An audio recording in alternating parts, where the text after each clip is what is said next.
Hey, j'ai vu une vidéo récemment. Elle était comment? Trop longue. Beaucoup trop longue.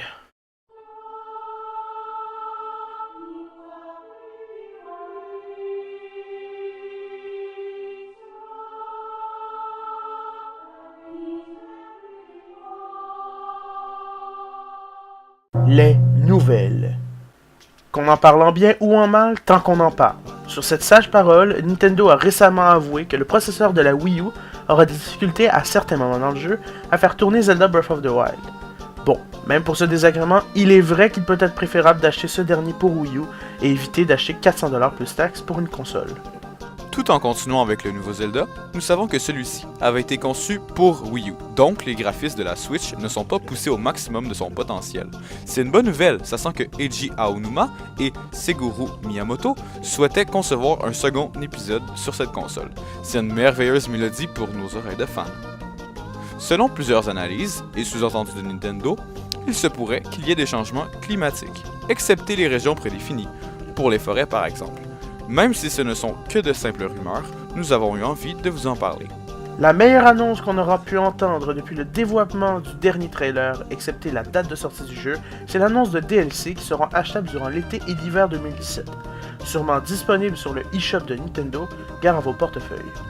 Il y aura dans le bonus pack disponible avec une modeste somme supplémentaire au jeu, 3 coffres au trésor dissimulés dans le grand plateau.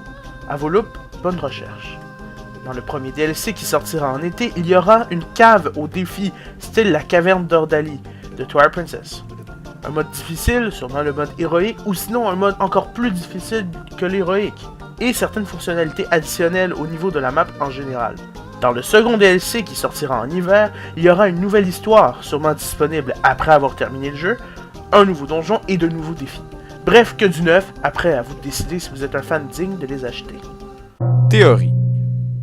La Tetraforce est une belle théorie, malheureusement refusée par Nintendo.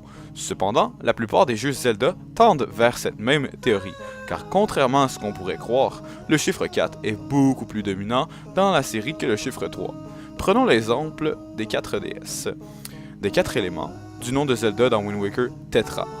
La princesse Hylia étant elle-même la 4e déesse. D'ailleurs, comme on peut le voir dans certaines vidéos de type théorie Zelda, on nous explique entre autres la source elle-même du mal, source provenant de l'Hyrule, univers parallèle d'Hyrule, où les habitants décidèrent de détruire leur Triforce à cause des guerres, plongeant ainsi leur monde dans le chaos et entraînant la transformation des habitants en monstres.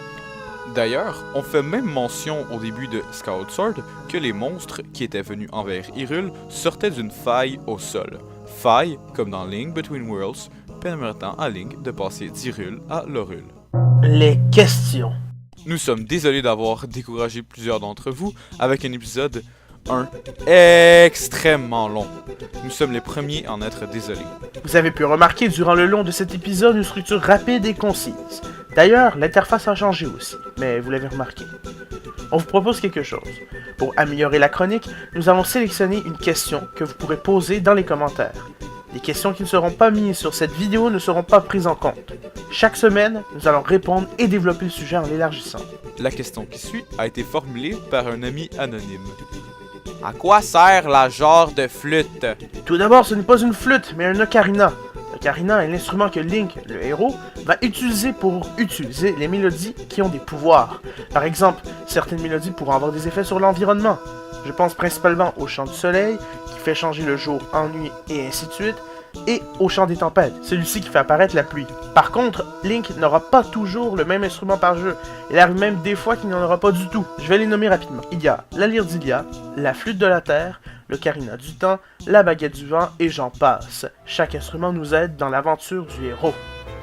Nous espérons que vous avez apprécié notre intervention cette semaine. N'oubliez pas de mettre un pouce bleu à cette vidéo et de vous abonner pour ne rien manquer. Sur ce, nous vous laissons avec une musique de Zelda et bien sûr, que la Triforce soit avec vous.